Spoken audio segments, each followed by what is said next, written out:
You have watched the videos, you have read the books, you have repeated the affirmations, and you are still not confident. Here is why, and it has nothing to do with any of that. Confidence is not built the way anyone taught you. The 5 truths in this video will make everything you have been told about confidence feel like a deliberate lie.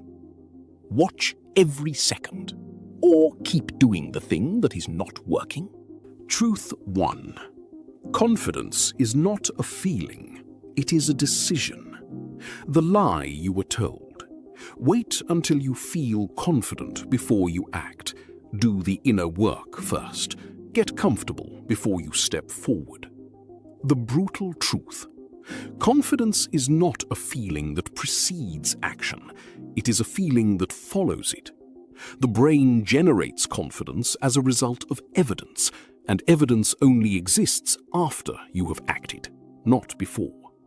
Waiting to feel confident before acting is neurologically equivalent to waiting to feel full before eating. The feeling comes from the action, never from the waiting. The science.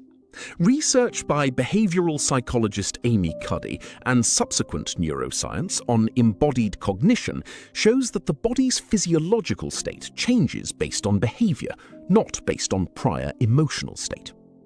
Acting confidently before feeling confident produces the neurochemical signature of actual confidence within minutes. The code. 1. Identify one action you have been postponing until you feel ready. 2. Execute it at 70% of the confidence you wish you had. Not perfect, not fully comfortable, just 70%. 3. Note the confidence produced by the completion. That is the sequence. Repeat it.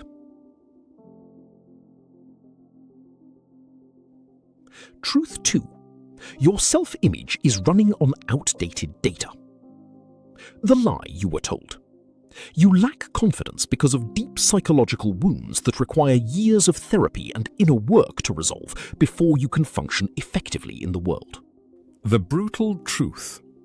Your current self-image was largely formed between the ages of 4 and 14 by people who were also confused, also scared, and also running on outdated data themselves.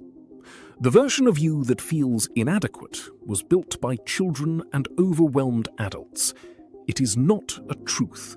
It is a rough draft written by people who had no idea what they were building. The science. Psychologist Maxwell Maltz's foundational research on self-image psychology showed that the brain's self-concept functions like a thermostat. It constantly adjusts behavior to match the stored self-image rather than the actual capabilities of the person. Updating the self-image produces behavioral changes faster and more durably than attempting to change behavior directly. The code. 1. Identify one specific belief about yourself that you have held since childhood. Something someone told you, or something you concluded from an early experience.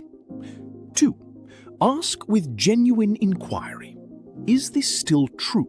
Or is this a photograph from a version of me that no longer exists? 3. Replace the belief with one piece of current evidence that contradicts it, and hold that evidence as the more recent, more accurate data point. Truth 3.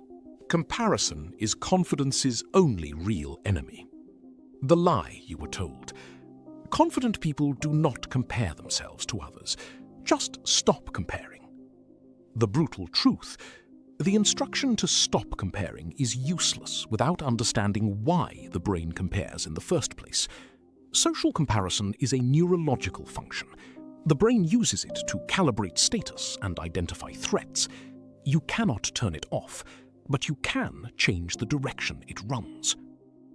The science. Psychologist Leon Festinger's social comparison theory identifies 2 comparison directions. Upward comparison, measuring yourself against those ahead of you, which produces inadequacy, and downward comparison, measuring yourself against your own previous performance, which produces growth. The brain defaults to upward comparison because it is more motivationally urgent. Redirecting to temporal self-comparison, you versus your past self, produces confidence because progress is always measurable when the baseline is your own starting point. The code. 1. Every time you notice an upward comparison activating, someone more successful, more confident, further ahead, immediately redirect. Am I further than I was 6 months ago? 2. If the answer is yes, the comparison has been answered in your favor. 3.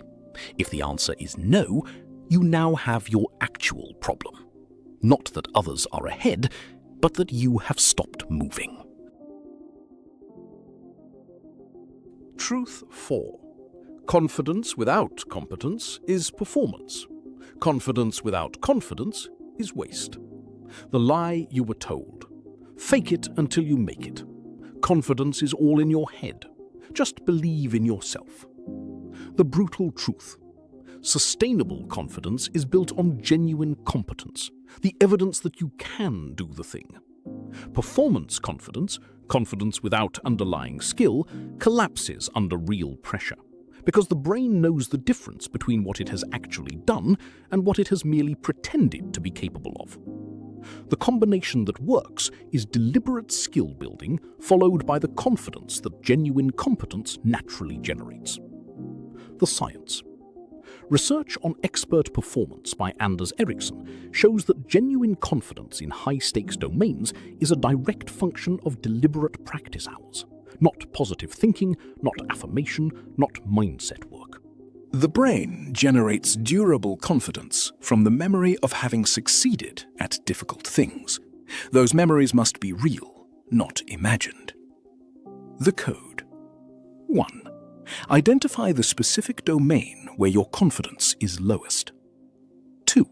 Identify the specific skill within that domain that, if genuinely mastered, would produce real confidence. 3.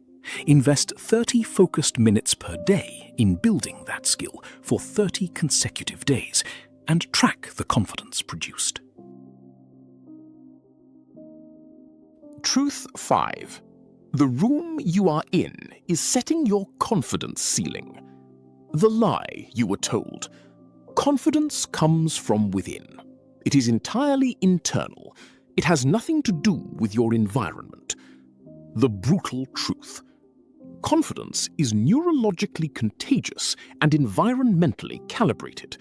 The brain continuously adjusts its self-assessment based on the standards of the environment it spends the most time in. If everyone around you is operating at a low level of ambition, achievement, and self-belief, your brain will calibrate that as normal, and anything beyond it will feel presumptuous, uncomfortable, and dangerous. The science. Research on social contagion by Nicholas Christakis and James Fowler shows that behaviors, emotional states, and self-assessment standards spread through social networks up to 3 degrees of separation. Your confidence level is measurably influenced by the confidence of people you have never even met through the social chain that connects you to them. The code. 1. Audit the 5 people you spend the most time with.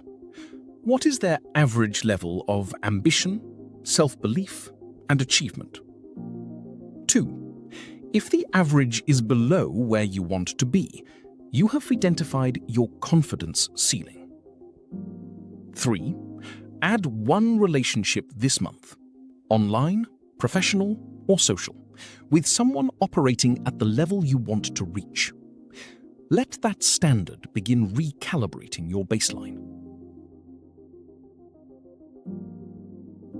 Confidence was never something you either have or do not have.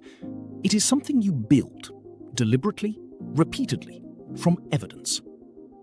The only question is whether you are willing to produce the evidence or keep waiting to feel ready first.